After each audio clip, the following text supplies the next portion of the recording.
first, I just wanted to talk to you about the free access to the Ancestry Library Edition resource that we have available through our Inspire website for free throughout the whole month of May. You do need to have your library card number and PIN available to access this. So if you have those but you've forgotten the number, or if you're living in Nottinghamshire and not a library member, then you would need to contact our colleagues in Ask Inspire and they'll sort that out for you and get you started. So I'll just demonstrate on the website how you would contact Ask Inspire. So if we go to the home page of the website,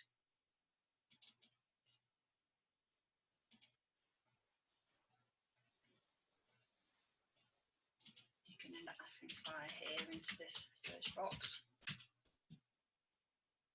And then the first thing here shows you information about the services that they offer and the information that they provide, and then ways to contact them. That's where you'd have a look for the phone number and the Ask Inspire email address. So that's how you sort that out. So once that's done, you're ready to start looking for the Ancestry website and getting on and starting to look at the family history materials there. So if you just type Ancestry into the search box, again there's a number of results, but this top one here takes you to a page that explains the process and has got a couple of links to the site. You can use either of those.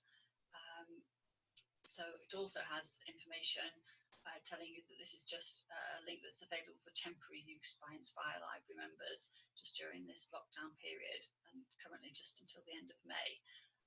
So once you've had a look at that, you can click on either of those, which will take you to the area where you need to enter your library card number.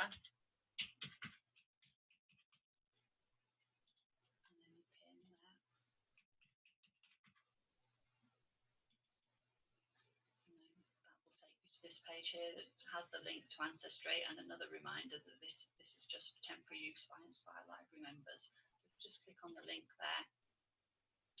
That will take you through to the home page.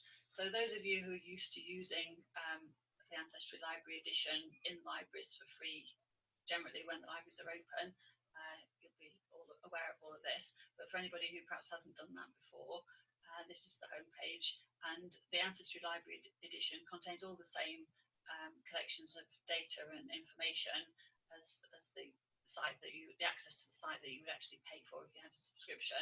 It just doesn't have one or two of the extra features like being able to compile your family tree and save it onto the site, because that wouldn't be really very safe if it was a shared subscription for all library members. But other than that, all the information is there. Just to start and show you just one or two things if you haven't used it before. If we have a look in the Census Search area now, as well as the initial search screen,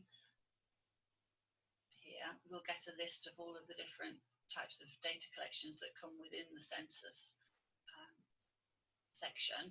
And if we scroll right down towards the bottom, this 1939 England and Wales register, obviously just covering England and Wales, not Scotland and Ireland, is an interesting place to start because it's relatively recent, and there's a chance that you or some family members may be able to suggest some names that you could search for, or you could just search by location and search for your community or maybe your street or even your house. So there's something that most people can actually get started and have a look at. Could search for a famous person that you know was around in 1939, Winston Churchill or somewhere like that, if you just wanted to practice. There's also more information about the register and how useful and important it is for family history. It was taken just before the Second World War, and they were compiling information to use for evacuation, ration cards, conscription, that sort of thing. So if we just use an example from my husband's family, because the person's first name is quite distinctive and it's usually quite easy to find, although the surname is quite common in Yorkshire.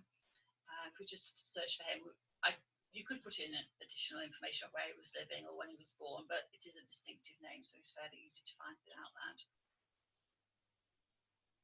So we find that Winter's there, top of the list. We can hover over that and it'll give us a bit of a summary of the information. We can find out he was living in Dewsbury. It's assumed that he's married to Edith Hurst, and there's a couple of names of some children. So, and also his birth date in 1874. So he clearly is the person that we're interested to look at. So we can view the original record, the handwritten record that was taken here, and have a look and find him. So here he is. He's male. He was born in 1874. He's married. He's a colliery onsetter. I need to have a look to find out what that was. And then there's some other family members, his wife, Edith. The register was maintained for a period after the war, quite a lot of years. So they've updated her name, changed it from Edith to Jane Edith. And then there's some of the children. There were a lot of children. So you'll notice that some of the records are closed. This is generally where the person's still alive. It's not always actually correct. Some of these people that are not visible, their record could be viewed now, and sometimes it happens that people's records are visible when in fact they shouldn't be. So anything like that you do discover can be reported to the National Archives, and they can correct that, and Ancestry will update their records and make that on an annual basis. I think they do, and that will be better then. So there's quite a lot of information there about the family, so it would give you quite a bit of information to work on, knowing that they were married to each other. You could go back and you could search for marriage records. You could start looking at earlier censuses. You could start have quite a lot of information to start using for compiling a family tree. So if we do go back and have a look at one of the actual censuses, the first one that's available for us to look at is the 1911 one. There is a secrecy for 100 years to preserve the privacy of people who may still be alive. So the 1911 England Census is here on Ancestry. And again, we can have a look for Winter with his distinctive name.